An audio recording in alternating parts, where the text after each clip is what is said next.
I think I bought maybe 10 or 15 different books, all ranging from different subjects, whatever. But what And Oxfam do is they put it on their website. So these yeah, books they'll put on their website because they know they can get a better price than their shop. and it was brilliant. So the Christy Campbell book is one Yeah, of yeah, them, and it arrived. And the thing is I've done a lecture, obviously, a podcast, sorry, with Peter Bance about yeah. the kind of the Sikh royal family, and it got a lot of interaction because a lot.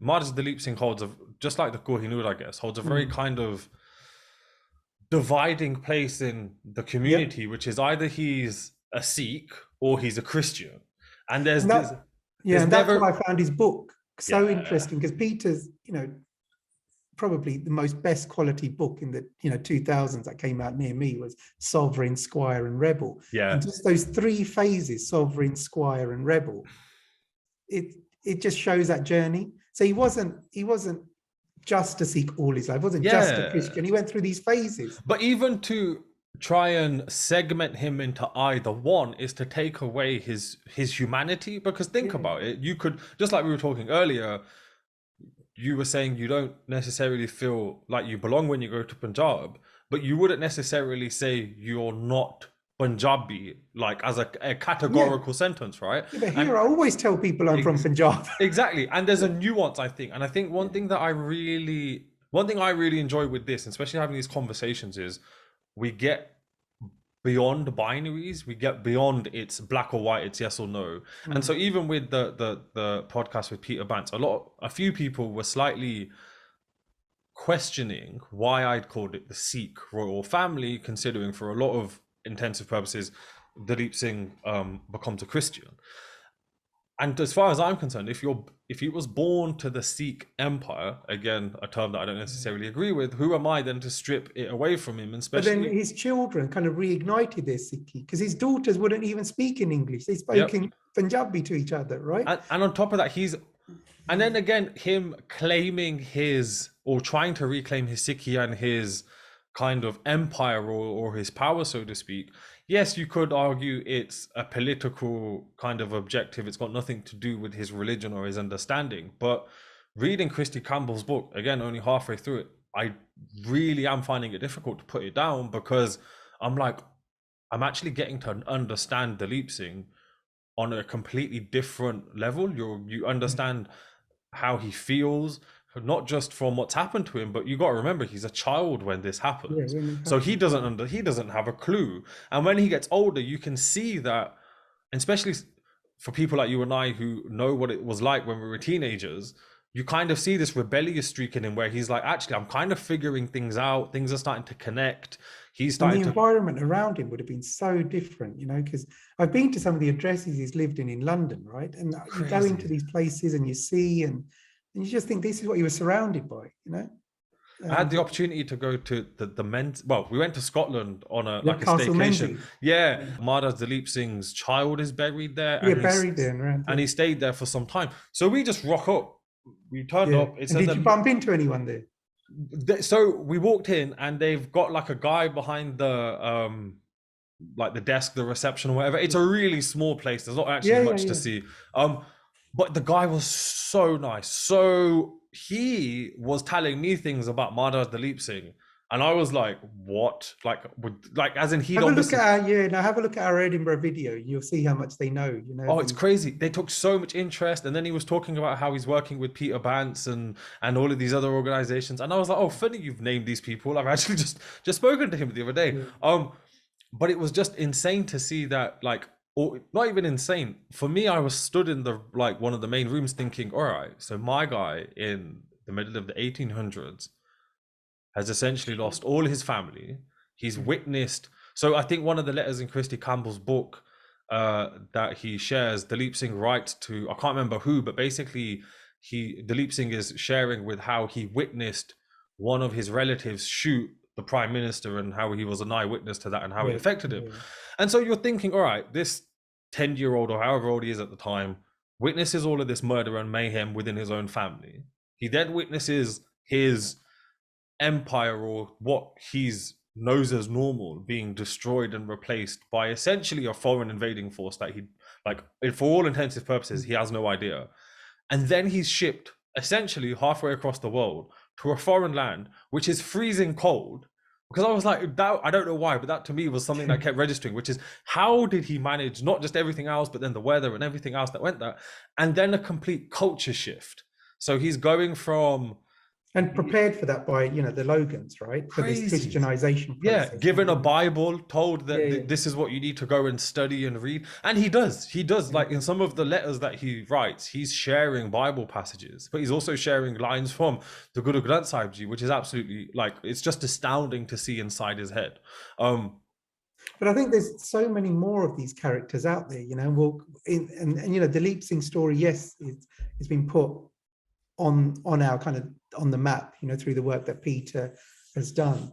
But when I look at any of the early Sikhs, you know, any of that written correspondence you find, any of these clues, and you kind of see that narrative being retold, you know, coming to a foreign land, the way you adjust and acclimatize, and then, you know, we're at least protected by some laws now. You know, they didn't have those protections in those days. It's the just first crazy. half of the 20th century, you know. No, Yeah, definitely. but Jello, No. So just coming back then to yeah, a so little. that's that quote. Was it about Yes, the yes. lions? But I think the quote for me, the one that I found when reading a book, is the one that really resonates with me, is the past is always alive if it is remembered. Knowledge has life and power if it is saved from human forgetfulness. And the reason and that's in a book called The Lost Library. It's just on page 181. I was just reading it and I just thought I better write it down, because I felt when I started Little History, you know, we're trying to tell the stories behind these locations. Nowadays, I mean, Priya's told me it's called geographical history, you know, the history of geographical sites. And some of the PhD people who come, they say I'm telling social histories when I'm telling the stories of people and their stories associated with it. But I always think London has so much history, you know, and when the Olympics was here, I think every country probably felt they could get their own food, meet their own people and speak their own language in London. Doesn't matter which of the 180 countries around the world flooded into Stratford, you know. I think you could get an Angola restaurant with an Angola community. You could get Brazilians in Camberwell. You could do, you know, anything, you know. So I always think the past is always alive, but we have this kind of way now that we walk around staring at our phone and we don't even look around us. And these buildings and these statues and these plinths and these artifacts, they all talk to you and they're telling you about your own self, you know, and you can link to them. But because we have a tendency to forget or think it's in the past, we can't actually use that power that we can gain from it. And if you have that knowledge and you have that power, for me, it's only ever opened up opportunities in my working career, you know, because if someone talks to me about a certain thing, then I know I can make it more interesting through something and then listen to them and explore it. And, you know, in consultancy, you have to build a rapport, you know. So one question that I've got just out of curiosity is, what is perhaps one of the most kind of obscure or random kind of bits of history within London that connects to the Sikhs? Is there something that's, so I know often on these like history of London pages, there's this image of this like mouse that is like part of the On the side of building. a wall, yeah, the Yeah, and smallest statue in yeah, London. and there's a little bit of cheese and this mouse, and Yeah. like that's like a like that's like the obscure history of London. Is there anything kind of as random or as kind of weird or maybe perhaps not as expected in relation to Sikh history? Or is there anything that you were like, I didn't expect that to be there? So one of the interesting things for me is when we used to go to Heathrow Airport, we were much younger. We used to go through London. There was no congestion charge at that time. You'd go take a car from the east along the river, right? And when you get to around Chelsea, around Battersea area, there's a kind of a obelisk, you know. At the top, it has a gold circle at the top. So when I used to, as a kid, I remember, if we could spot that obelisk and spot that gold, we're halfway there to the airport. We're past the halfway mark.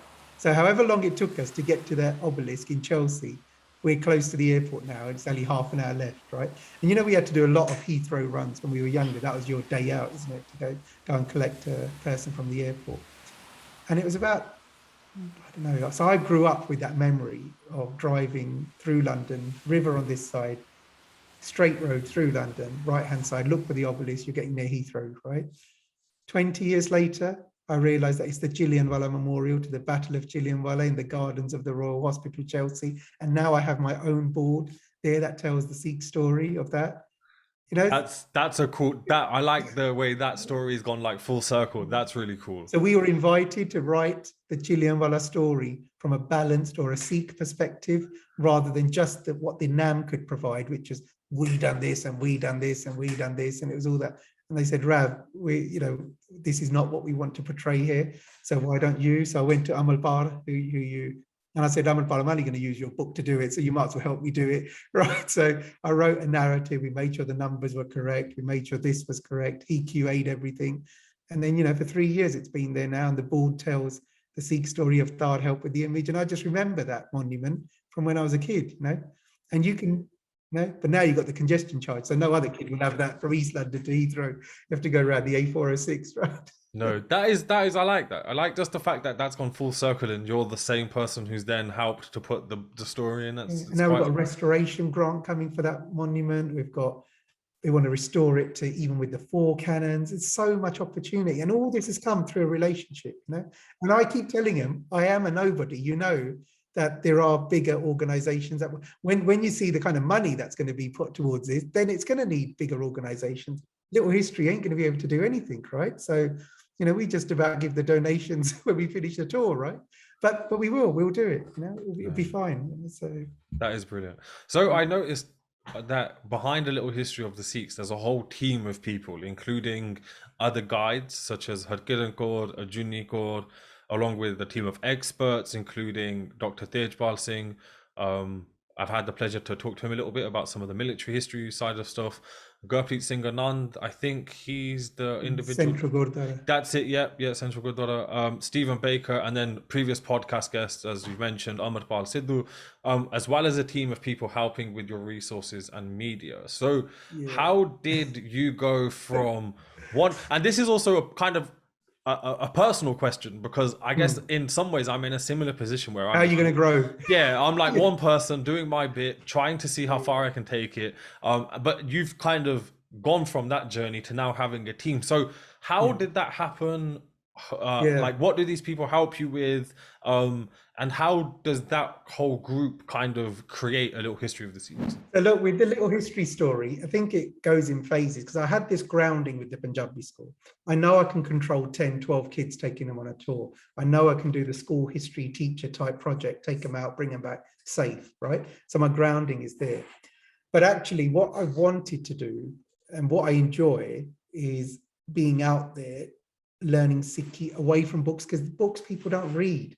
They will buy your books, either time pressures or, if you sit and read a book, you quickly find that you say, I haven't got time, but if you start reading a book, very quickly, you've read 70 pages.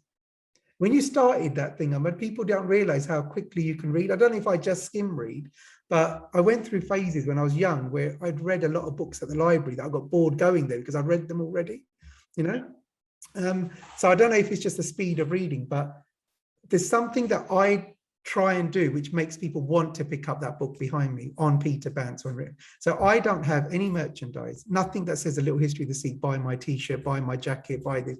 No need, right? I have no book. I don't want to sell you book, but actually I want to promote Priya's book, Sukhwinder's book, Peter's book, because if people don't buy their books, especially from our own community, when they've worked so hard to produce these quality publications, if we can't grow that audience, if all they're going to have is boxes sitting at home, trying to flog their own books, then when you go to such an active Gurudwara like Garamsar, which is on our doorstep, why can't we have these promoter champions just sitting in Manchester, Birmingham, London, at least making this accessible? So I thought, look, through Little History, I only want to promote the work of Amarpal Sidhu, because actually his book is technically very good, right? And people are using it as a resource reference, right? So if that's your line and interest, then buy it and read it, and don't be scared of reading a book, a lot of people want me to just give them the website. I said the website isn't referenced or resource. You can't use this information. Get the book, take a photograph of what you're doing and start doing it properly yourself. I've had that knowledge because of the degree I did. the postgrad, and then the work I do. I just can't go around nicking people's ideas and presenting them as my own, right? And I'm trying to teach the kids that don't look for the easy. There's no Snapchat way of learning this stuff, right? Go, and then when I'm doing the tours, we make them very accessible for families, multi-generational. And I said, your granddad's telling you the history here. He's telling you, oh, you don't need to come on a tour and pay me to tell you. He's telling you the same story, but you've never heard it from your own family, you know? And you're just opening up these channels and you get the feedback, and that's what keeps us going, you know? And I think with the team, you know, Harkiran, Junni, we've had other guys join us in the past. They will get there, but they're at a much earlier part of their faith because they haven't had the grounding. So they're just surrounded by me in the background. Say, look, give it a go. I'll add in something if I need to, but you've got the notes. Just tell a story. Go there, you know. And they will learn public speaking. They will be better at whatever job they do in the corporate world because of this experience of standing up in front of 20 strangers, getting your voice, you know, heard, and making sure people can think. Now, the experts, they're interesting because these are people who have turned up on tours, come back. Dr. Tej is like my right-hand man now on, you know, military history tours. I don't want to do them anymore without, you know, his attendance. Gurpreet Anand came to a lot of the early tours. He's busy with the Gurudwara, but he'll be back when he retires from the Gurudwara. Stephen, we've done a lot of work in Oxford. We'll be doing a lot of work in France and Belgium. Amarpal, I've got a lot more now that are coming online, but I don't want to just fill it up with loads of photos. These are people who actually attend the tours, which then means that I can step back and just run the tour side of it, the logistics, keeping people comfortable, you know, we have a lot of conversations. And these people add so much depth because they have done the first-hand research. You know, they do know the nuances, whereas I need notes and prep. And I can tell a lot of stories, that's fine. And I've done these tours so many, but Junni and Arkid, and they can start learning from them. And there's others. We've got a lot. Like my own son can run the tour now. He's been on so many, he can run it, but I don't want to. He's only interested in the tour fees. He only wants the money, you know, he doesn't want to run the tour. My daughter, she can walk around graveyards now and trying to discover graves. She's done plenty of that. So if they want to do this stuff, then they can. There's others from the Gurdwara, kids who turn up, they'll come on 2 or 3 tours. Because, you know, in London, oysters are free. So kids can travel for free. So as long as they can get there, you know, which I say, just meet me at the start point. You don't have to pay if you're a kid, come off it, you know. And just, they get 3 or 4 hours, we finish somewhere to eat and come home, you know. But you need to be proactive a little bit, you know. I'll tell you some funny stories later, but you know, it's not a Gurdwara trip. We're not going to have langar somewhere or have samosa somewhere. It's an educational trip. And this is what I've always struggled with at the Gurdwara, you know, and people have this expectation that, you know, I'm going to pay for everything because I'm under the Gurdwara, but I know I underwrite the risk on this. So I pick up the tab if it goes wrong. Everyone has to pay their way because that's what you would do if you went to a museum with your family. Yeah, it makes no difference that it's Apana Banda who's doing it. Yeah. You know, they think it's a kind of Gurdwara trip, but I said, no, bring your and I give them a lot of information when you start so they know so I can then focus on the history. You know, I don't have to focus on what you can wear and what do we need trainers or, you know, all this stuff they keep asking me. So, and parking, Amar, that's a big problem. Some people in London never been on the underground, Sikh families. They just want to bring their Mercedes with their disabled badge and just park at the venue. And I'm like, no, but it's a walking tour. But you don't understand, you know? But they go, I've never been on the Bakerloo line. I don't know how to get there. I'm like, it's an arrow, one that way, just turn up. It's not that difficult, yeah. Millions of people use it, you'll be fine, don't worry. But then when they do, they enjoy it. I've had people say, you know, I've lived there 27 years, I've never seen Buckingham Palace, you know. Well, I guess when you're busy with having to run your life. You've got to forget what lives they've led, you know, they've come here to work, and that's what they've done. They've worked and they've kept themselves like we did within their boundaries and their local areas. They didn't even realize how easy it is to walk around the palace, you know. So I was reading that you've got a database of over 100 locations in more than 32 boroughs of London. Now, first of all, that's just impressive, full stop. Secondly, do you mind share, like, obviously you've shared a few as we've been talking, but are there any in particular from that list where you're like, these in particular are worth sharing? Yeah, so I say I've worked as a government consultant now, right? And worked in 23 boroughs. So for example, when I'm in Croydon, I'm going to spend a day there. I'm not going to just go in for the meeting. I'll go in for the meeting, have the meeting, then I'll go into their archives. So I go into Croydon, I go into their archives, meet the archivist, and say, right, I'm looking for things to do with Sikh and turban and anything. And the Yeah. archivists know everything, right? They know so Yeah, they much, know the right? thing inside out. They know everything. So I said, look, Addiscombe, I understand there was a college here for the East India Company. She goes, yeah, Rav, let me have a look. And they have a look and they say, oh, we've got this photo album. So all the generals who were educated at Addiscombe College in Croydon before they left on the East India Company, because they would have to qualify in Hindi and languages, and they would learn in Croydon. So then they went off to India, they would do, and then if they retired and came back, there's a whole area in Addiscombe named after these generals. You know, so you've got Alton Street, you've got all of them, like 6 roads that are named after these generals. So it's not just Havelock Road in Southall, there's another one in Croydon, right? So I was like, and then they had a cannon from Ranjit Singh as well, brought into Addiscombe, put on display. So you speak to Neil Carlton at the V&A and he goes, Rav, see if you can find me a photo. So I'll go in there, look for these photos. And he goes through all these cannon photos and he goes, they're not from the Punjab Wars. And you think, oh no, that, you know, and he goes, these ones. He goes, the last documented of the Punjab cannon that was supposed to come to Addiscombe was lost en route to Chelmsford. So basically someone's nicked it and put it in their own garden or kept it for themselves. Oh, So wow. it came to Addiscombe, was being moved to Chelmsford, he said, is the last note. And then it disappeared, you know. But they had a lot of these cannons, you know, and they were worth money, you know, in terms of metal and etc. So that one disappeared. But the 2 cannons that were there, he identified as not being to do with the Sikh wars. And I was just like, okay, that's just Croydon. So then you think, okay, Lewisham can't have any Sikh history, but the docks where the stuff used to come in from, you know, was based, that's why it's called Deptford, you know, the docks used to be there. Tower Hamlet's got a plethora of Sikh history, you know. The interesting thing for me, you spoke to Peter Bance about the 1930s, Artillery Passage, all of that. So I focus on the 70s, 80s, and 90s. In the 70s, 80s, and 90s, there was a Sikh presence in the East End rag trade that was booming. But then the property prices were booming as well. So a lot of the Sikhs came in, made their money, and rented out to the Bengalis. And now it's Bangla Town and all of the rest. But the ownership is still Sikh. But their property prices went so high, they were like, we'll just buy a house in Chigwell and rent it out to the next community that's coming in, you know? So all of that rag trade, if property prices stayed low, they would have stayed there and just worked. Because the property price went so high, they were like, well, now we can buy a house in Chigwell, the rent's coming in, and we'll just keep our Mercedes and Rolls Royces out in Chigwell now. You know, that's what they did. But that 70s, 80s story isn't on Google. That's You amazing. know? No, You no, know? it's not even the story. So again, because a lot of these podcasts are almost kind of like a side effect of me trying to trace my own family history.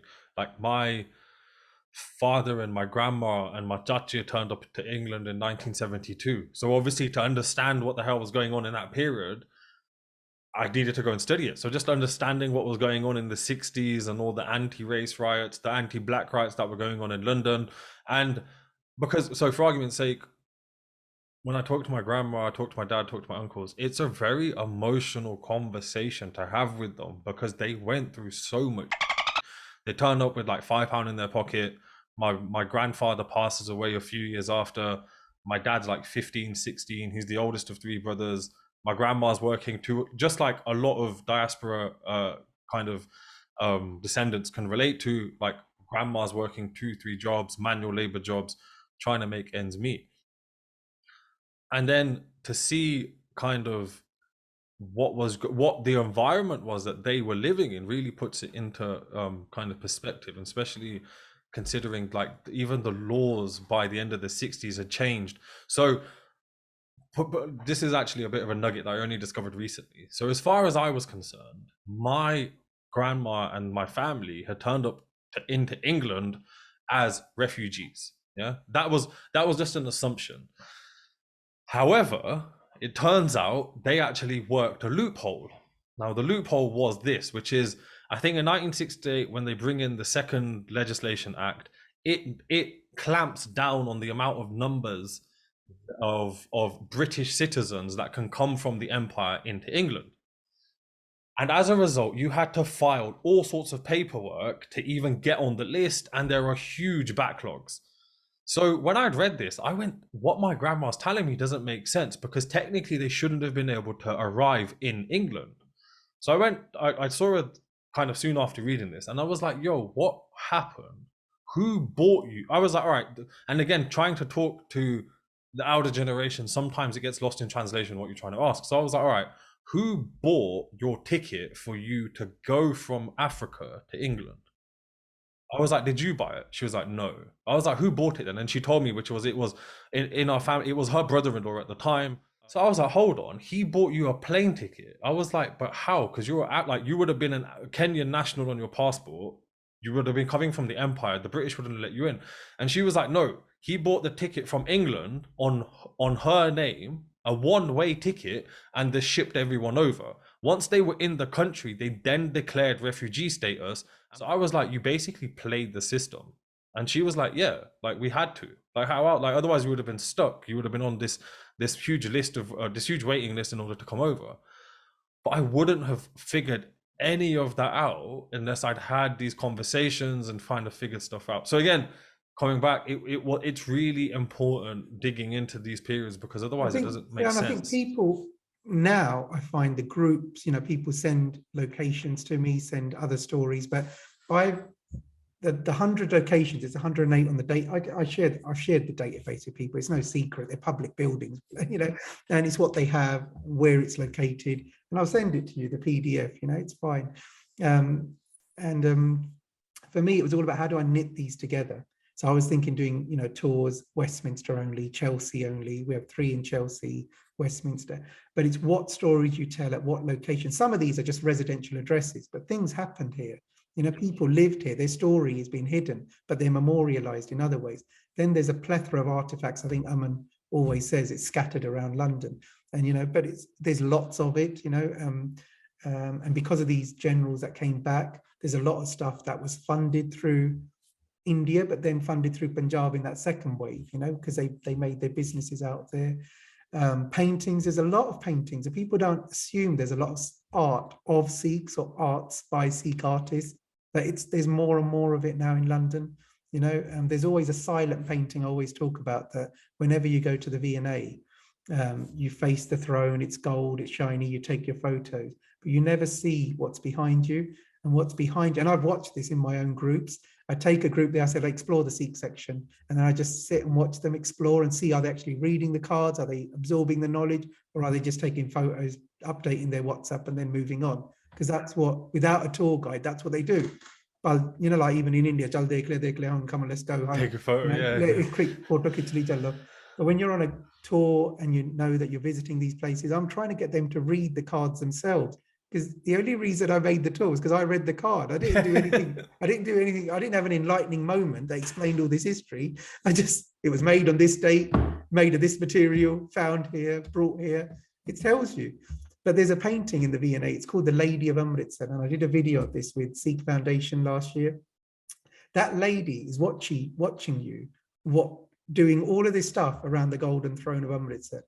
And yet no one looks behind and even pays attention to it. It's quite a dark painting, and the way the light works, it's highlighting all the all Indian jewelry she's wearing. She's got the different layers of clothing on, and she's, you know, and it's all Punjabi because it's a lady in Amritsar, but it's spelled with a U, Amritsar, Yeah, with the a old Z. spelling, yeah. And because people don't spot that, they don't even make that link that's, oh, it's Amritsar, is it, you know? And when you say that, then they'll spend more time looking at that painting, and I just find it's just in life nowadays, because it's so fast and paced, we don't pay attention to anything. And then there's some people who pay attention to everything. Yeah. And, you know, and then nerds like you and I who are paying attention to everything, though, right? Like, as in, it's not your normal person. Yeah, exactly. And then all these places come to life. Yeah. You know, we launched a video